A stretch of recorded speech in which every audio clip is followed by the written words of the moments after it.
ultimate fanfare.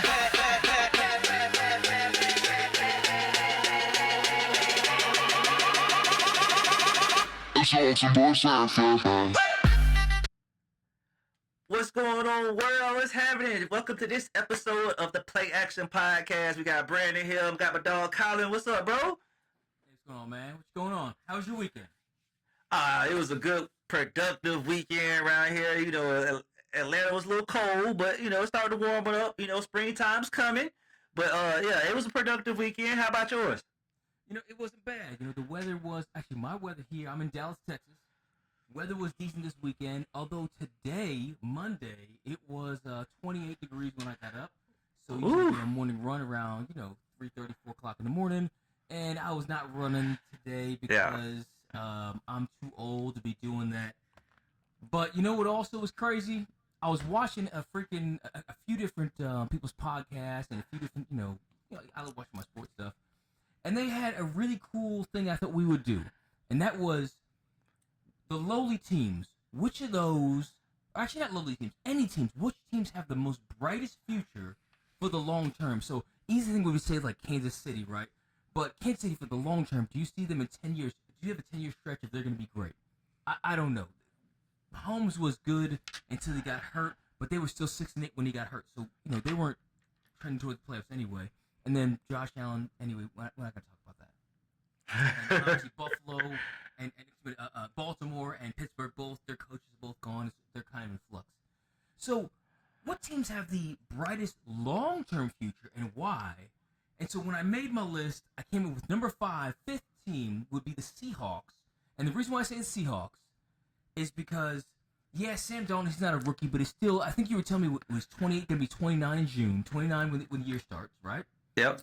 He's still young-ish, he can still play for another, let's say, high level 6 years, right? Decently high level 8 years. Jaxon Smith-Njigba is no joke. He might end up being the highest paid wide receiver in the league when his contract is coming up right now. Or at least, he's going to be a top 5 guy for a long time. We just saw Kenneth Walker III, Zach Charbonnet before he was hurt. Great backup. The defense is legit without a bunch of stars. They just came to play. I think they're a good number 5 in terms of long-term future. I think the Seahawks are going to be good for a long time. What do you think? Oh, yeah, most definitely. Especially with that D-line and how they was moving them boys in and out, and they was all being productive. Like, that was a dominant performance they just left off with the Super Bowl. So I definitely have faith in his defense. And, of course, Sam Darnold, he said the same draft class as Joe Burrows, Lamar Jackson. You know what I'm saying? It's a couple other Josh Allen. Not your Burrow, Baker Mayfield. Baker Mayfield. Yeah. I thought Burrows was in that draft class. I'm not sure. I mean, I thought he was too. Now, it was Baker 1, Saquon 2, and I think it was Darnold 3 to the Jets. Okay. Yeah. Because Burrow was number 1. He was kind of by himself. But anyway, go ahead. Yeah. But you know what I'm saying? Yeah. Probably that draft class back in the day. So and it's awesome to see him and his progression. We get up out of them Jets because that organization. We're gonna talk about them in a minute, but you know what I'm saying? We just But yeah, I definitely feel like the Seattle Seahawks has a bright future ahead of them. They're gonna do some bright things in the coming future. And I just want to talk about this because we talked about Canberra, bro. We have not seen a parade, a celebration online. It's like they won the Super Bowl and just fell off the map. Like, bro, the NFL is doing a bad job at promoting this Super Bowl team because Sam Darnold should be everywhere. The running back should be everywhere. I didn't see them boys go to Disney World. I didn't see them do nothing. Like I used to see Tom. We saw Tom throw the trophy from one boat to the other boat. You know what I'm saying? Right. Yeah. Like that was a thing. That was awesome TV. We saw Brady staggering off the boat. It was like, bro, that Florida heat and day drinking is different, bro. You can't do that. Like when you act up there in Boston. That heat will get to you in Tampa. You know what I'm saying? That dehydration is different. But we didn't see none of that in Seattle. I mean, granted, I know it's cold. Yeah. I know. Also, when you think of Tom Brady, right, and I think of Sam Darnold, I'm thinking one person is partying all night long and the other person's going to bed at 9 o'clock. You know, and Sam ain't the party all night kind of guy. Then you got Kenneth Walker III. I don't even know what his favorite thing to do is. JSN, who knows? I mean, they just seem to be a bunch of really chill dudes, which is maybe why we haven't heard about their parade or anything crazy they've done. No one's gotten arrested. I mean, right? I think the biggest news about Seattle right now is Kenneth Walker III. Is he going to get a contract or not? After becoming Super Bowl MVP, he might not be extended a contract by the Seattle Seahawks, which is absolutely insane. But I guess you can't knock the people that just won the freaking Super Bowl. Yeah. I mean, we're gonna see. You know, I think next week's the start of the new calendar year for the NFL. So I think they should, in good faith, get that done. They should, bring him back because, in good faith, that would make the most sense. We talked about Brady and Super Bowls and after the game. Shout out Jack and the Beanstalk. I heard about Jack and the Beanstalk story. I'm not going to further elaborate too much on it, but I just heard an interesting story between Tom Brady, his son Jack, famous rapper we know, Snoop Dogg, and Super Bowl after party in Atlanta. So I'm just gonna leave it as that. But shout out Jack and the Beanstalk. I heard you had a great night. I heard you had a good time. So he was like, Hotland is Hotland. Yeah, he was like 10 years old. He was like, Tom was like, hope he doesn't tell his mom. Yeah. But hey, the Patriots had a great comeback. I think everything can be forgiven after that. Yeah, most definitely. Sorry, Falcon fans. Hey, it is what it is, bro. It is what it is. Hey, speaking of, you just brought them up. The New York Jets, they're my number 4 team. And I know you're thinking it's the Jets. They're like the Browns. They're like the Lions of old for the longest time when they were going to 0-16. But the Jets, they have, I want to say, I think it's a record for the most amount of draft picks over the next 2 years. And they also have the most cap space. So they have an opportunity to kind of do what, kind of what the Cowboys did when they traded away Herschel Walker and they got a bunch of draft picks. And they kind of created America's team by drafting all these great players. Your Emmitt Smith, Michael Irvin, your Trey Aikmans, and the such. And you put together a great team through the draft, through free agency. They just got a ton of cap space to sign people. They got a ton of draft picks to pick and choose people. They have some decent bones already. I got the Jets number 4 in terms of Bryce and best long-term future, and I'm already looking at your face like, nah, wrong, ain't happening. Lay it on me, bro. Right. Who's their starting quarterback? They got draft picks. Who's their starting running back? Breece Hall. Who's their starting wide receiver? Garrett Wilson. Yeah, buddy. Yeah. Come on now, keep going. No. Hey, Garrett's legit. Don't do that. Don't do that. Don't you do that. None of those names are exciting to me. Okay, it's the Jets, bro. It's all right. I feel the same way that I feel about the Browns as I feel about the Jets, but I can't feel like that way about the Browns right currently, just because my boy Shador's there, so I got to root with him. But historically speaking, my whole life, neither one of those teams have been good. Like, I seen Mark Sanchez go to the conference championship game once. Twice. Yeah. And I didn't have faith in them either year. But they got there. So, but, I'm gonna be honest with you, I didn't. Just being honest. Just being honest, bro. Just being honest. Yeah, exactly. So, I'm not gonna be optimistic about this team. There is nothing optimistic in my blood, in my fibers that I can feel about the Jets. Okay, like they're one of those teams that, like, they're just there to make money. They're just in the league to make money. They're in New York. People want to go to the games. I seen a little dude on the meme. He was born into it. He was a New Yorker, and his parents was Jets fans. He was born into it, and he just like, yeah, I know my team sucks. I'm gonna be here supporting. It's what it is. It is what it is. I was born into this, and it's like that's pretty much their fan base because they know what it is. One day, though, their loyalty will be rewarded. It won't be this year because I heard the second draft pick or the second rated quarterback in the draft is Ty Simpson.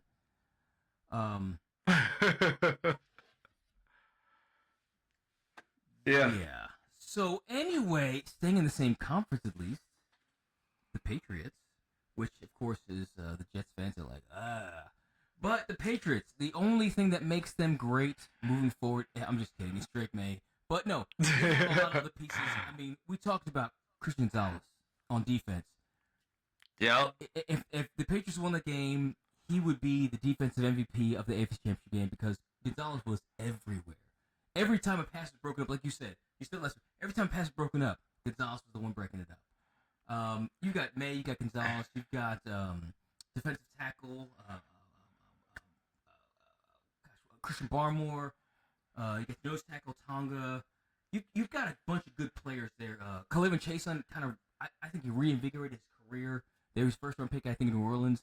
On offense, you still got Stephon Diggs. Trayvon Henderson may be the second coming of Alvin Kamara if he gets enough playing time to where he can, have the ball, 80% of the snaps. He can catch the ball in the backfield. He's crazy in space, crazy explosive. Obviously a great runner, north, south, east, and west. He needs to work on blitz pickup a little bit, but I think the Patriots are well set up to be good for a long time. I'm not saying they're going to win a Super Bowl anytime soon, but they're going to be good for a long time. I'm surprised you didn't mention one of the key factors for me moving forward with the Patriots, the head coach, Vrabel. Vrabel at the helm, I have all the faith in the world in the Patriots, okay? I tell you, one person I don't have too much faith in is that left tackle, okay? That left tackle, oh my God, they got to do something with him, okay? Because his confidence is shot right now, okay? I hope they are having some good kumbaya talks with him right now and building them back up and getting them in the weight room because he needs to have one of those Rocky moments right now.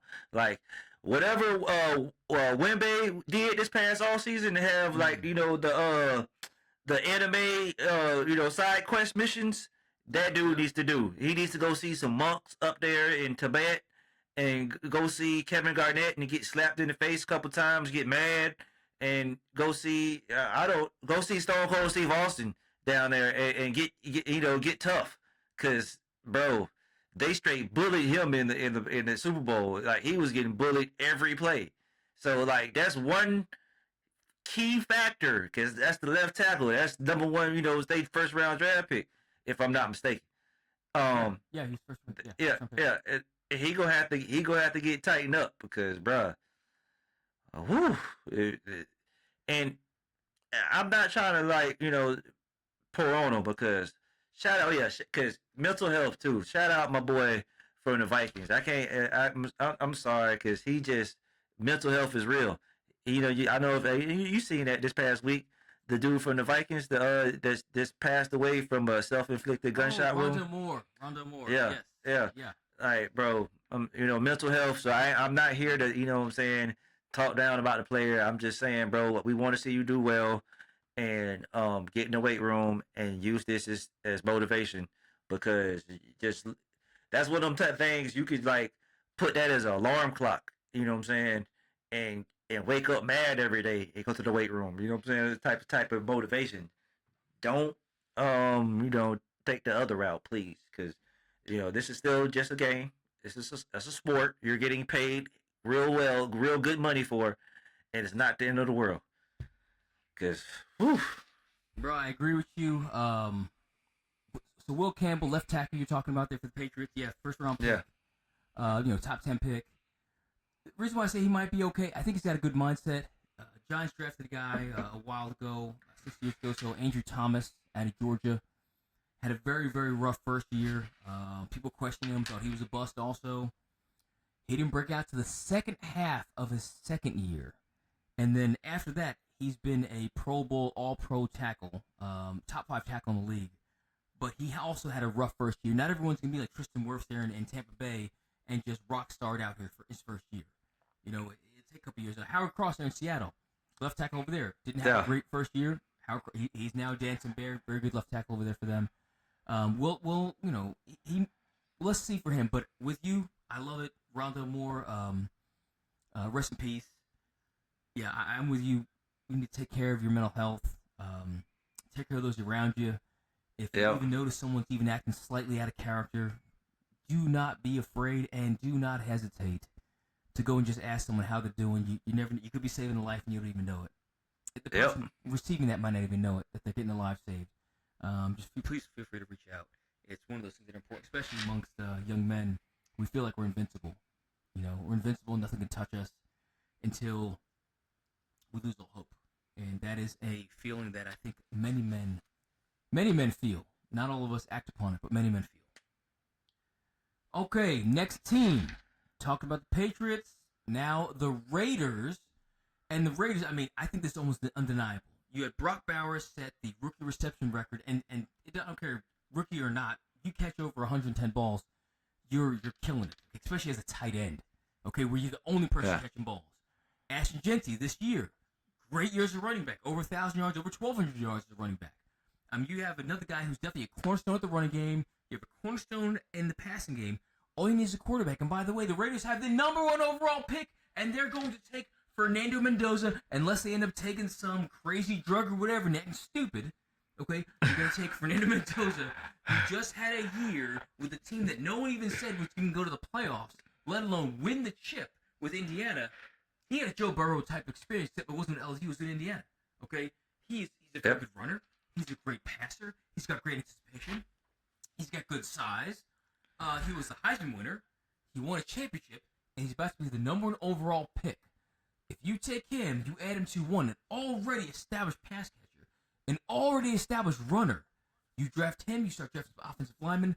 The Raiders, in my opinion, are an easy number 2 in terms of long-term, well, for them we gotta say potential success. But still, long-term success, I think they have a great young core of very, very highly touted positions. Notice Brock Bowers was the number 1 tight end when he came out. Jeanty was the number 1 running back come out, and Fernando Mendoza is by far the number 1 quarterback to come out. Oh yeah, most definitely. But he's number 1 quarterback, number 1 prospect right now, as far as I'm concerned. You know, because the college football did not really show us too much. You know, this past year, a lot of the supreme talent are still underclassmen. So, you know, Mendoza, this is definitely is a great landing spot. If I'm him, bro, hey, this is one of those like anointed type situations. Like you gonna bless me? I just want this is like one of those like Hollywood script type situations where it's like, oh, I get to get a great tight end and a running back. Are you serious? And I get to live in Vegas? Oh, okay. Yeah. Okay, I'll take it. So, bro, this is a perfect situation for him, and it can set him up for the next couple of years. Who's the Raiders coach right now? 'Cause I know they fired Pete Carroll, but I don't. That's the only thing that kind of like shaky with this situation. I don't know who their coach is. I might have to look that up because honestly, I have no idea. Yeah, because that's the only thing that would make me kind of feel shaky about this, just because I don't know who their coach and like who they plan on like leading the you know what I'm saying the situation out there.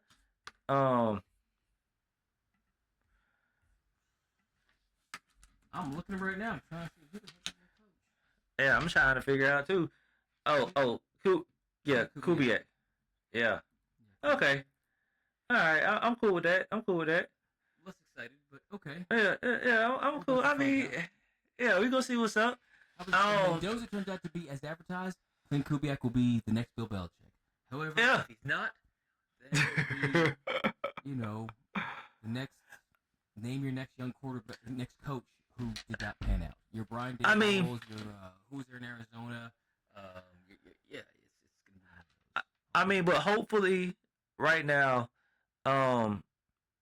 with Sam Darnold winning the Super Bowl, we can start giving these young quarterbacks some time to develop because he a Heisman Trophy, college, national champion, but he's still gonna be a rookie. He need to learn how what I'm saying the NFL works and how fast things is. So like we are known for just throwing rookies in the fire right now.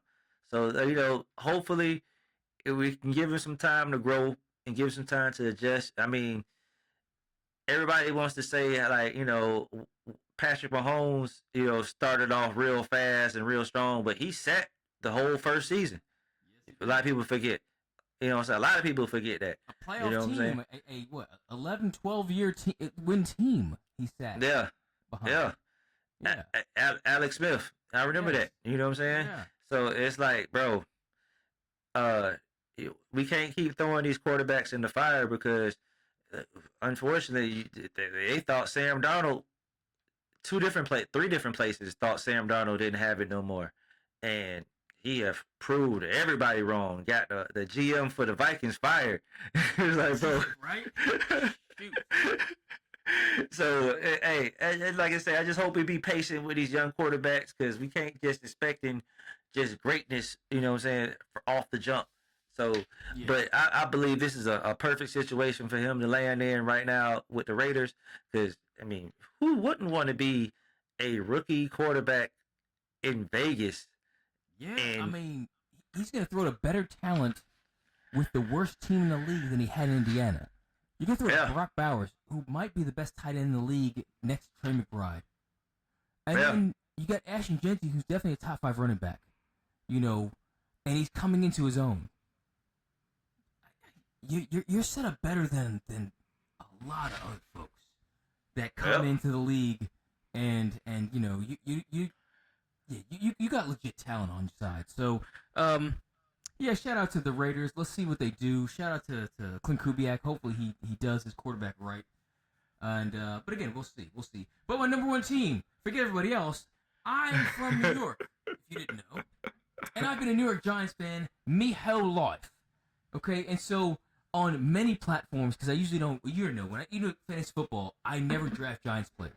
I don't, because I don't ever want to root, too heavily for my own team because of individual statistics. I root for the team as a whole. However, a lot of different outlets had the Giants as number 1 in terms of long-term successful team. And it's because if you look at the defense, you got Brian Burns, 2nd league in sacks, Dexter Lawrence, who might be the best defensive tackle in football, Abdul Carter, who had top 5 pressures of rookie who only played part-time, and possibly getting Caleb Downs as at the number 5 overall pick in this year's draft. On defense, then on offense, the obvious stuff, Jaxson Dart, Scataboo, Malik Neighbors, Wan'Dale Robinson had over 100 catches. That is a great court, and by the Andrew Thomas, we talked about left tackle, top 5 left tackle in the game. There on offense, I think the Giants are by far the team who, I'm not saying they're going to be the best team long term, but they have the most talent where you feel the most comfortable saying, you know what, they're at least going to be a playoff team for many years because all those players I told you about, Brian Burns is the oldest. I want to say he's like 28. He's the oldest, and by a bit, he's 28. Dex is probably 25. Abdul Carter is 22. Caleb Downs isn't even drafted yet. Dart's 22. Scat's 22. Leek's 22, 23 maybe. Wan'Dale is 24. And by the way, we haven't drafted anyone yet. Yeah, good young core. Great young core. I'm excited to see what my boy Dart gonna do. I'm happy to see what the Bass brothers gonna do once they get back together and start dancing, scoring touchdowns and stuff. So, I'm most definitely excited about this young core because Jaxson Dart maybe had 3 or 4 games with Neighbors, maybe if that. So he didn't even have his main target the whole majority of the season. So and he wasn't the starting quarterback coming to training camp, so he didn't get those reps with Neighbors. Exactly. So I'm just excited to see where this can go because, I feel like, my boy Dart is the alter ego of my other boy Shador. Yeah. So Okay, like, Shador, yeah, Shador. So like, they got the same type of vibe, same recipe. It's just saying different shades. So I rock with them. If I rock with Shador, I gotta rock with Dark. So I'm excited to see what the Giants gonna do in the future with they great young core. So it's just my whole thing is we gotta get that secondary together, because that secondary was looking real shaky last year. Yes, very. But that's the only thing I got to say a little hiccup I got with the Giants right now. But offense, boy, we are looking stout right now. It's just that secondary. That's the only thing I'm worried about. Downs though, you trip Caleb Downs. I think it stirs up a lot of stuff. He's a Christian Gonzalez for the Patriots, is what he is. Okay. He's that type of guy, yeah. He's a difference maker there on the back end. He's not gonna be just a safety like most safeties in the league. We're talking about. I'm not gonna say he's gonna be like a Troy or Ed Reed or someone like that. Let's just stop that kind of. But you look at Christian Gonzalez, someone like that. I look at Eric Berry. I look at Earl Thomas, and I see Caleb Downs in that type of mold where he's a difference maker. And Okay. Yeah, Giants pick him up in 5 overall because he's not gonna fall much past that. That can help all the things you were just talking about. What I'm saying? Like I said, we go see. I'm excited to see what the young core are going to do. I really do believe they got one of the top promising futures moving forward. Yeah. So speaking of promising, bro, we're gonna switch sports real quick if you're okay with that. Yeah. With the NBA, and I've been real quick. We've both been critical of this guy here. Kawhi Leonard is looking like Kawhi there at the end of his time in San Antonio, where Greg Popovich was talking about him like, Kawhi Leonard's going to become a star. He openly talked about Kawhi was going to become a star. Yeah. Kawhi Leonard right now is looking like that guy. He looks a little bit bigger, like he put on a little bit of weight. Huge trunk, by the way, big legs. But defense is on point. Offense is easy. Whether they're winning or losing, the point is Kawhi Leonard is able to do whatever he wants on the court, offensively and defensively. Great. He can't account for all 5 positions, but Kawhi Leonard is looking like the best player in the NBA again. I'm happy to see it because it's been a couple injury-prone seasons for him. Like we haven't seen him like fully healthy in a good little while, a good time. So I'm happy to see him back to top form, because he just showed he in the All-Star game he was killing for like that first game. 31 points in 12 minutes. Yeah, went off. You know what I'm saying? Wow. So I'm happy to see him back healthy, back moving like he should move, because it's been kind of shaky for him ever since he was with the Spurs. And they misdiagnosed him with those injuries and whatnot, and that's kind of and that's kind of been like a nagging type of injury ever since then. I mean, we all know he won a championship with Toronto, but still, like it was still he wasn't really himself. So I'm happy to see him get back to form because, bro, I said it from a long time ago, back in what it was prime LeBron. I was like, Kawhi might be top 3 in the league right now. Yeah. And everybody was like, no, LeBron, this and that. I'm like, bro, nobody can really defend like Kawhi. Yeah. And it's that famous meme that that's why LeBron can never be better than Jordan in my eyes partly because of this meme when LeBron's Miami LeBron is at the free throw line. You know how they get the little horn with they subbing people in, and he looks back and see Kawhi subbing in, and then he's dang. I was like, huh? That's not what dogs do. That's not what cameras back then. They had national television. We had national television. Yes. Look, MJ had to beat. I did not see Jordan. He had to beat a freaking plumber or an electrician. Okay, because they They didn't have No. zone defenses. You had to be Bro. Hornacek. You had to be somebody lame, and then he got free reign to the basket. LeBron had to No. go through zone defenses where you had to be your guy, the next guy, and then the third guy. So I'm not going. You're not going to hit me. No, yes, I'm not going to say. Fire you up. I'm firing you right now. No, because whatever plumber guys, I distinctly remember seeing Jordan getting mugged by the Detroit Pistons several times. Okay, on the way to the basket. That's all plumbers can do. Complete mugging. Okay, but he didn't score his muggings though. He didn't score.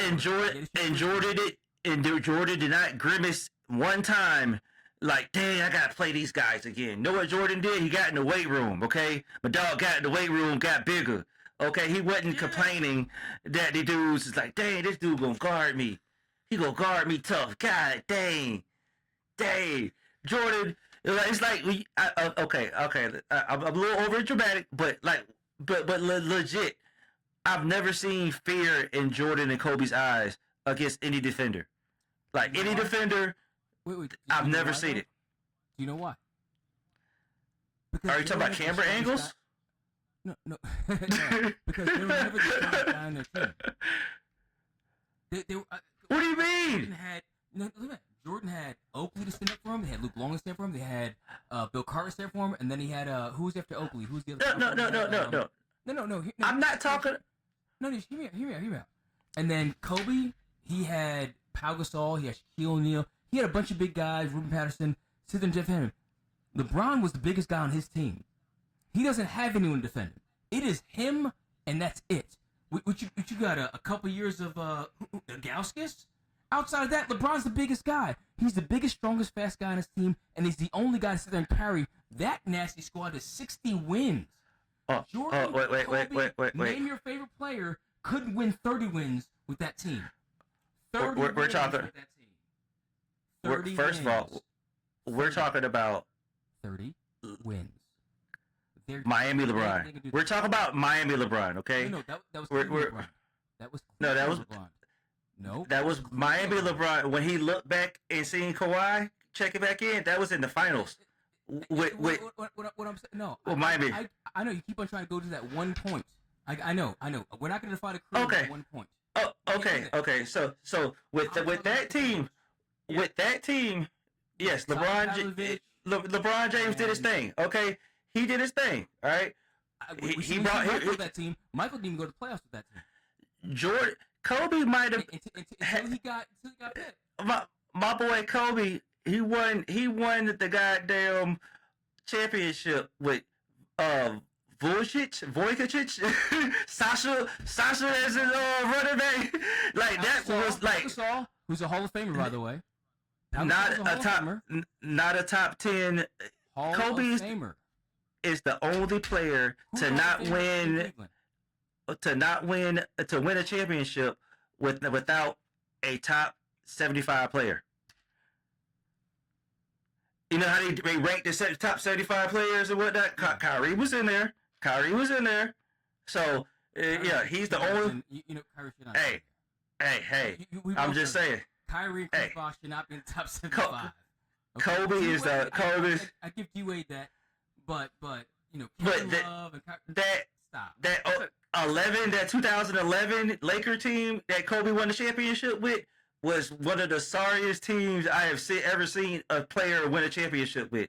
So like, that can go back and forth with me. That argument with LeBron's Cleveland team, yeah, LeBron. He did his thing. I'm not. You don't even. You can't compare that team together. You can't even compare that team. Hey, Pau Gasol is better than every other person that LeBron played with on that team, plus their bench, plus their draft picks. He was better than. Hey, he said Kobe still, but Kobe. That's why Kobe won. Was also better than everyone else on that team. And that's why Kobe won the chip. Okay, so he won a chip with them. That's what I'm saying. LeBron didn't win the chip. He had because Kobe had help. Kobe was not a playoff. He couldn't lead a team to the playoffs by himself. That's what I'm trying to say. When he didn't have Pau Gasol, they weren't even a playoff team. They weren't a playoff team. And that is what it is. And it's not a knock against Kobe. I'm not trying. Oh no.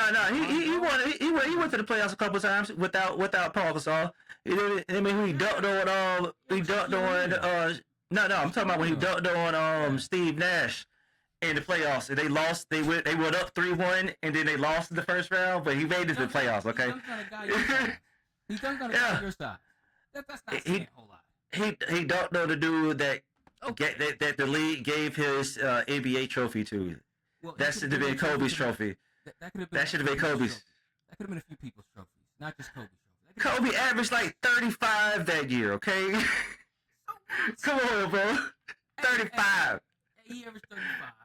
And I'm not saying he didn't deserve the MVP, but he wasn't the only person that Steve Nash took some MVPs from. Yeah, okay. No. From some folks.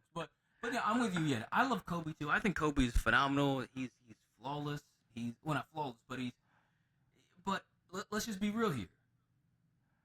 He is more adored, like all artists, since he's passed. Since he's passed, no one can say anything bad about Kobe.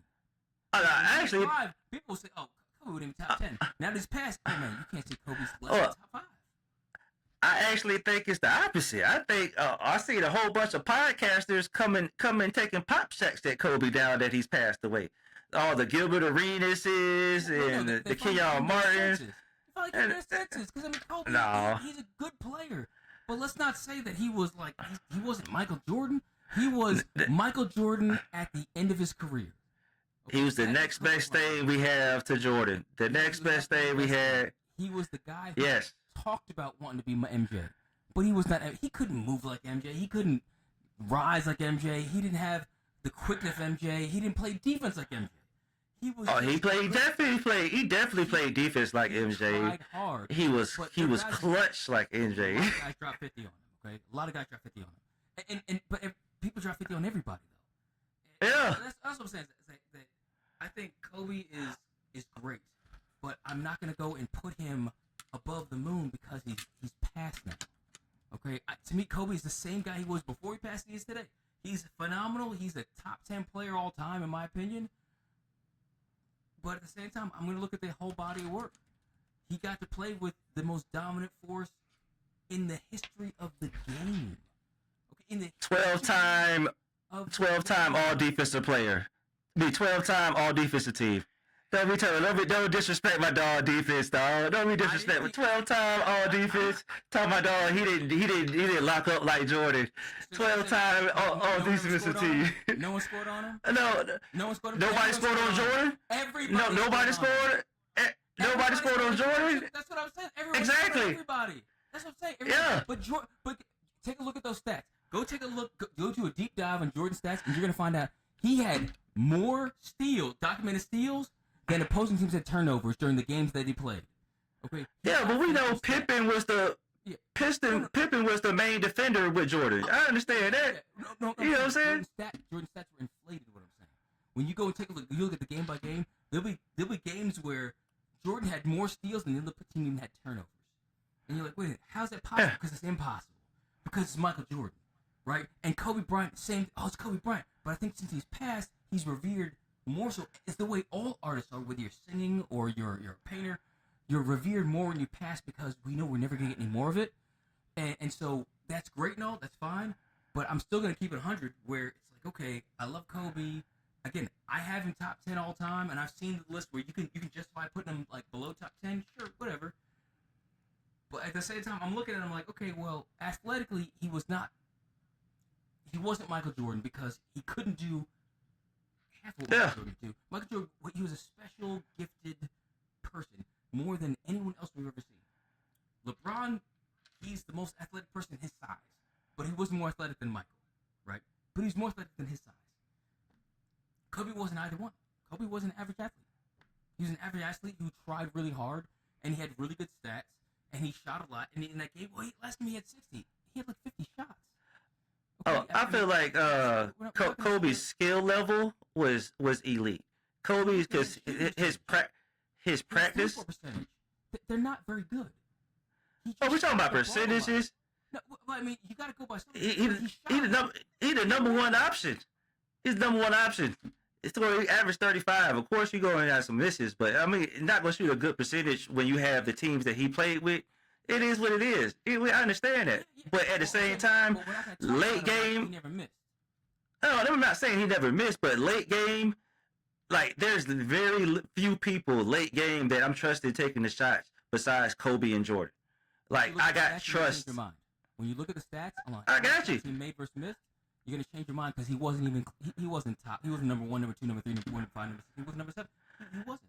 Yeah, because he took showed the shots he made. But he wasn't afraid to take the shots.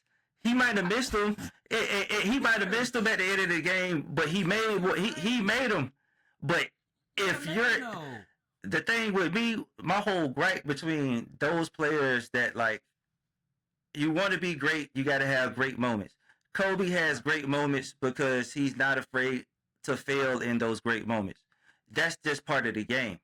Like you gonna make some shots, you gonna miss some shots. That's just part of the game. But LeBron consistently passes the ball and makes the right basketball play at the end of the game. So you're knocking him for making the right basketball. You're admittedly saying he's making the right basketball decision. Yes. But you're knocking him down for doing the right thing. So when I hear hear me out. Hear me out. When I hear all the other greats, the Jordans, the Tom Brady's, the Magic Johnsons, they never shy away from the moment. Okay, when the moment's there, they gonna take the shot. They not gonna make the right play. They gonna step up. If it's gonna be the turn point of the game, they're okay with the ball being in their hands. LeBron James, he has consistently passed the ball in clutch moments. Like, can you name a signature moment with LeBron? Like, with him making maybe 1 or 2 shots in the playoffs, but like none in the finals. I've never seen an epic LeBron James shot made. Like, yeah, the chase down block that he chased down Iguodala. Yeah, that was an awesome athletic play, but like that's my only gripe about LeBron. Out of that, I don't mean to go on a tangent because I'm a LeBron James fan. Give me a signature shot Jordan made besides the one over Brian Russell, where he pushed off. Oh, the one in Indiana where the dude jumped and early in his career, who in Indiana? I know. I think it was a guy. It wasn't. It might be Cleveland. It might be in Cleveland. It might have been Cleveland. Over Craig Elo. Over Craig Elo, who by the way was their best player. And if you know who Craig Elo is, that should tell you enough. But what I'm trying to say is that he's known for making one shot, and after that you can say John Paxson made a shot. You can say Steve Kerr made a shot. When you're talking about Tom Brady, I can name 3 Super Bowls he won off of kickers. Okay. He got him there. He got him to the field goal range. See what you're doing right there? See now what you're doing there? You're talking about now someone's carrying someone, and that's enough. It's two different sports. It's 2 different sports. You brought him up. I'm just saying, but I'm just related to you. LeBron's carrying a team there. He makes the right decisions to win games. Okay, he makes the right decisions to win games because he knows he's not the best shooter. So if I'm not the best shooter, why would I shoot this shot if I can have an open guy like a Ray Allen, if I can open guy like Kyrie Irving, right, who are obviously better shooters. Okay.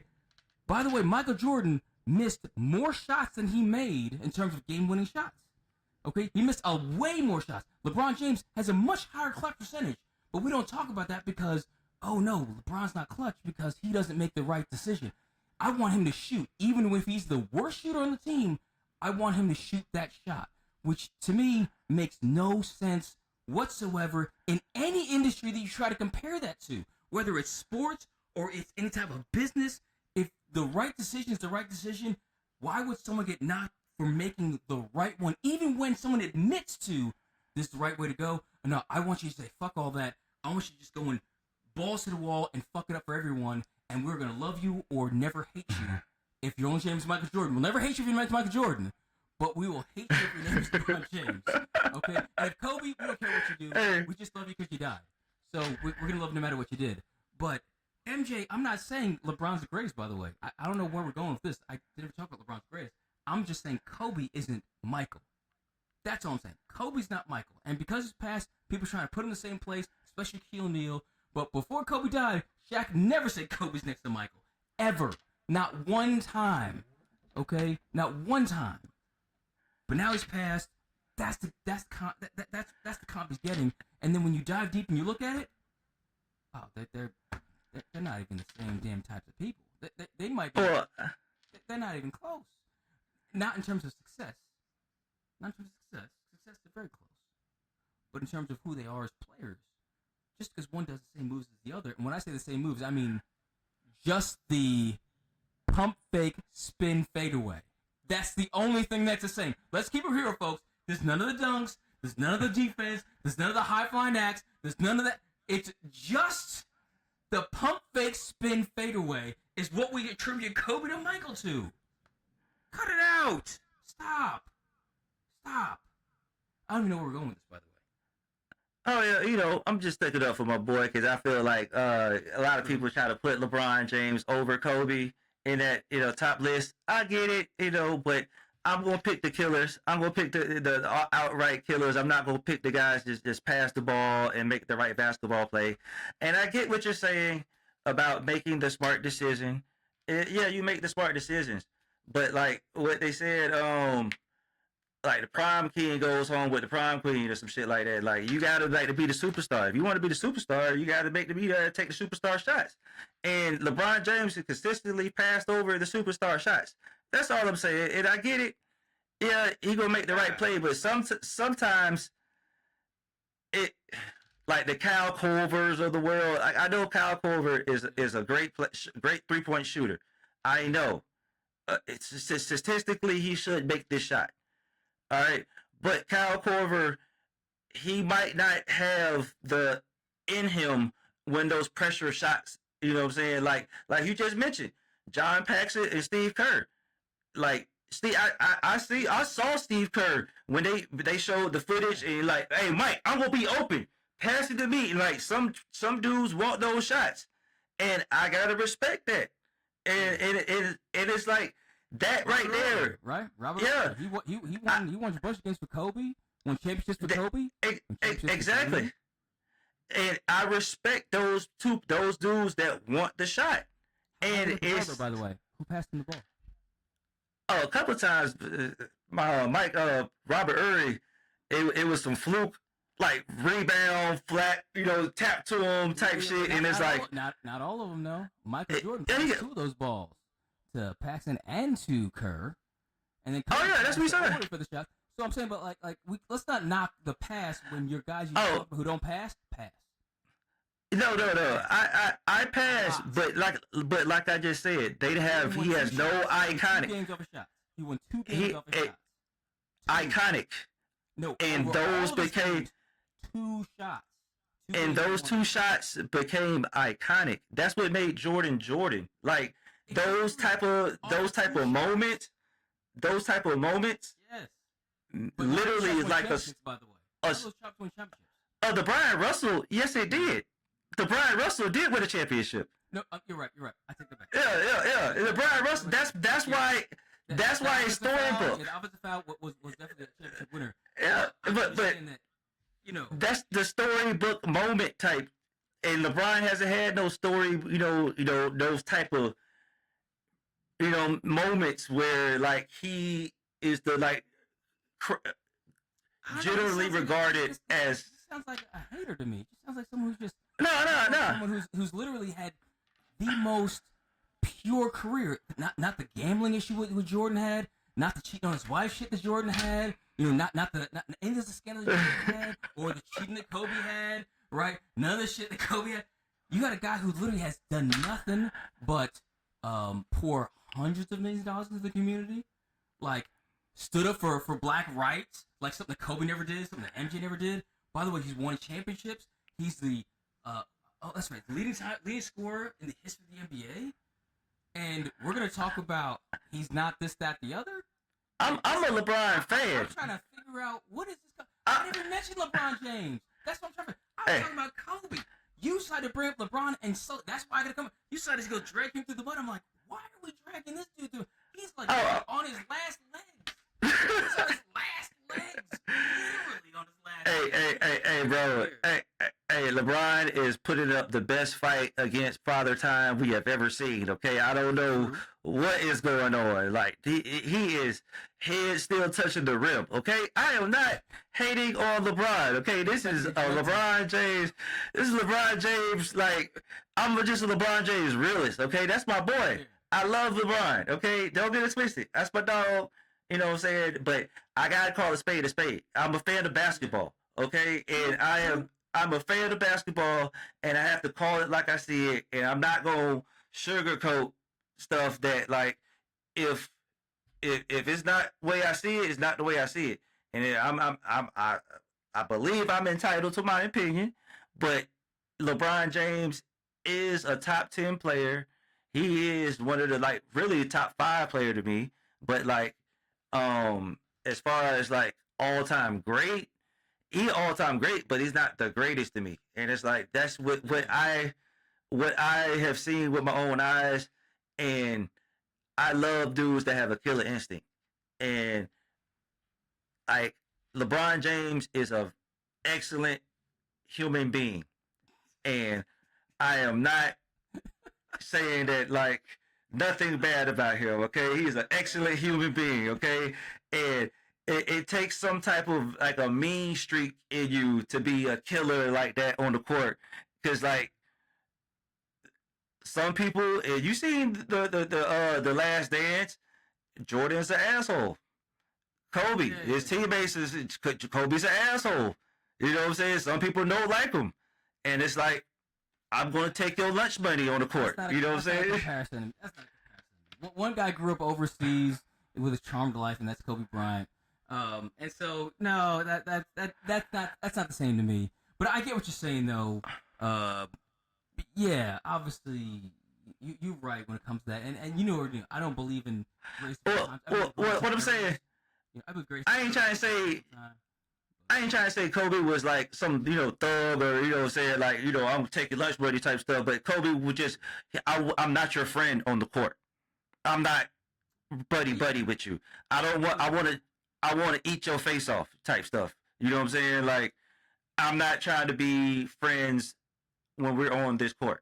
And that's the type of basketball that I grew up on. That's the type of football I grew up on. And it's like, LeBron James is a great human being. That's all I'm saying. And that's how. Hey, you ain't shit. That's all I got. Oh man, no, I love you, man, and I respect what you're saying, I do not disagree because you know me, I just like to argue because what I do. I feel you. You know, so yeah. And I that's all I got to say about that. But kind of when I was talking about Kawhi Leonard, and how good he was looking, right? And he almost looks like he's bigger. You know who really actually looks bigger, and that is I can't say Thompson. I was about to say Thompson Twins, but when I watched Amen Thompson on Houston, by the way, so was there on I think Detroit. Watching Amen there in Houston, he's listed at 6'7". He's standing next to Mikal Bridges, who's 6'8". He was towering over him. He was the same size, almost same size as Karl Anthony Towns, who I think is listed at 6'10", 6'11", at 270 pounds. Yeah. This kid looks huge. And if his brother's growing at the same clip, goodness gracious. And again, size and strength and speed don't equate to ball handling skill and defensive prowess. But he locked Jalen Brunson the F up for, I'd say, 3/4 of that game until they started figuring, okay, I need to get Brunson off this kid because fucking Thompson was on him like stink on shit. It's also the reason why Detroit with Sir Thompson is so efficient on defense because this one guy can change the entire complexity of the game defensively. Offensively, I think Astor's a better offensive player. But Amen, his dribble is nice. He's got a short, compact, but very, very abrupt dribble, kind of like Dwayne Wade, the way he would dribble. Yeah. He's got to develop a shot. His free throw percentage has improved, but holy cow, man! I mean, granted, the Knicks won that game, but I was surprised they won because this Thompson kid, man, when he gets his stuff together, when he gets a complete game, little mid-range shot. I don't care about the three. Little mid-range shot, some confidence in his game, and this kid is going to be. He's going to be a load because he's huge now. Huge. Yeah, it's going to be a problem, dog. When he put everything together, it's going to be a problem. And like I said, like you said, he's starting to get a little stockier and stuff too. It's like, oh man, all right, next couple of years. And I think KD see it too. KD is like, all right, this dude, he gonna be that dude real soon. So it's like, and it's awesome because I want to be there in the off season when the two brothers are playing each other.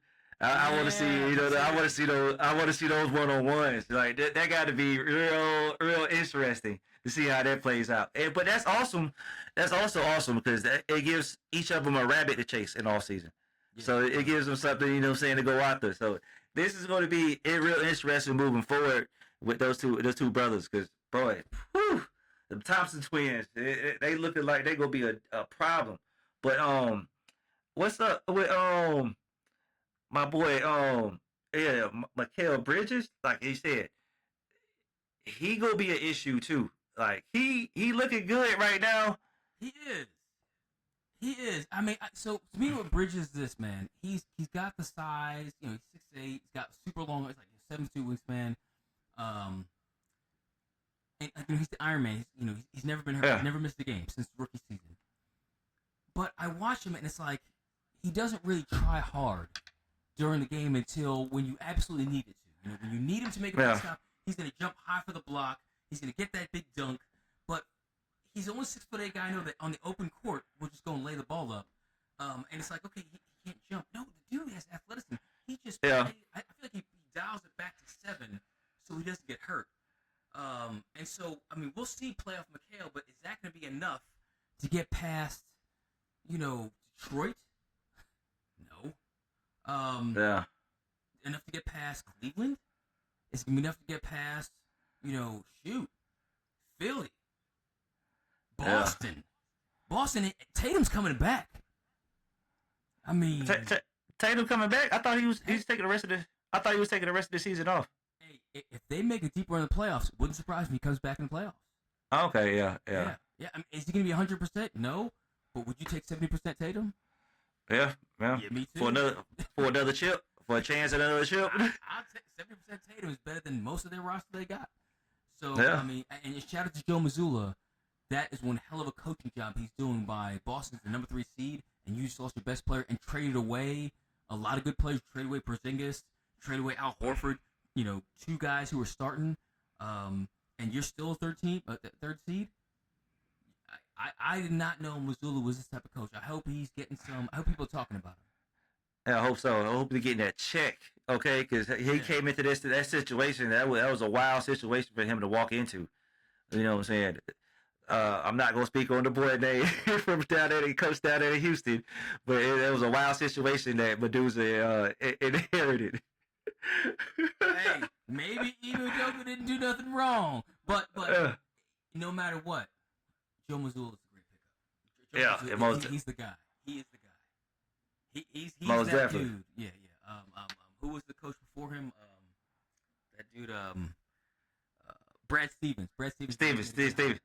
Yeah. Yep. Joe Mazzulla. Yeah, he did. So, but yeah, man. We'll see what happens, man. We'll see what happens. Hey, switching sports real quick. I don't know how much you're into boxing. I mean, I know you're into boxing. I mean, you box. But in terms of just watching the fights, I'm not huge into boxing. I'm more into mixed martial arts. I know you are too. But I did happen to catch the Ron Garcia over Mario Barrios fight. And I'll be honest with you. I mean, I've heard obviously more about Ron Garcia, especially with the Jeanty fight and leading up to that. So Ryan, he was big time power puncher. Granted, it's really the left. The Barrios was waiting for the left, so he never got a chance to reload up on it. So he put him down in the right first round. After that, he a couple pushes down there, but mostly dominated the fight. I mean, Ron Garcia looked like the champ that he's now, the champ, WC champ. Happy for him. However, he did happen to mention a couple fighters in the post fight conference, which was Shakur Stevenson and I think Devin Haney, which really going to focus on Stevenson, who also just won last week. In very convincing fashion. Teofimo Lopez, who I'm a huge Teofimo Lopez fan. I think Teofimo is a great fighter, but Shakur just was on a different level. Ryan kept on talking about the post conference how fast he was, and he's strong, and he's fast, and he's fast, and he's fast. And I was like, dude, you're quick against Mario, but I don't think you're gonna touch Shakur. No. I'm putting you different weight classes, but this is not even apples and oranges. This is like fucking airplanes and horse-drawn buggies. I mean, Ryan, I love you, man. I mean, yeah. For you, but stop. Yeah, calm down, bro. Calm down. You barking up the wrong tree. Yeah, I don't think you can beat Lopez. Lopez, you guys the same weight class? If you guys the same weight class, I don't know if Teofimo is. I think he takes you to the woodshed. Because he can take punishment. He can take punishment. And I don't think he touches Shakur, even though I'll watch it. It's got punches. Oh. Yeah, I'll watch it. I won't pay to watch it, but I'll watch it. Yeah. For sure. But I think that's the reason why he breaking them up. Shakur, because he knows tickets gonna sell. So that's the fight. That's the fight that people will want to see. That the people, some people would pay to see. I'm like you just said. I'm not trying to pay to see it, but I would definitely watch it. It would definitely get my eyes on it, because I think Shakur would have to move up a weight class, or they might do like a catch weight type situation. It's gonna be a Mayweather Canelo. Is what it's gonna be. Something like that. And they went Mayweather, but at that stage compared to Ryan and Canelo. Yeah, that's what it's gonna look like. It's gonna be a lesson learned, and it's gonna be one direction. It's gonna be Shakur over Ryan Garcia, unfortunately. Yeah. Ryan. I'm happy for him. Because he was taking a couple mishaps. A couple social media mishaps leading up to the fight and stuff like that. So I'm happy to see him back on top, get the belt. Have a good showing. And we talked about it on camera. He had a real good showing. So happy to see him back in the winner's circle. So, but I get it. He want the payday with Shakur, but I really feel like he barking up the wrong tree, because that speed is two different classes of speed. This is I'm not saying it. This is superhero type speed you try to work with, and you at the street level superhero, you try to get the close. Yeah, it's real close. But I don't think Ryan got it. But man, I appreciate everybody tuning in for this week's episode of the Playaction Podcast. Man, it's been a good vibe. I know we went off tangent right there with a little LeBron, Kobe. I know, I'm sorry, we went into it for a minute, but appreciate y'all sticking with us and sticking in. So appreciate y'all tapping in on all platforms, social media platforms, everybody commenting, subscribing, and liking and stuff. So appreciate everybody.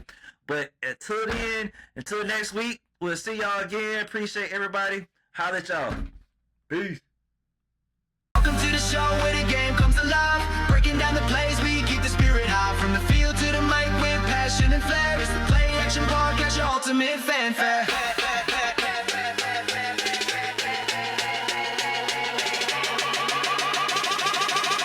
It's all some more fanfare.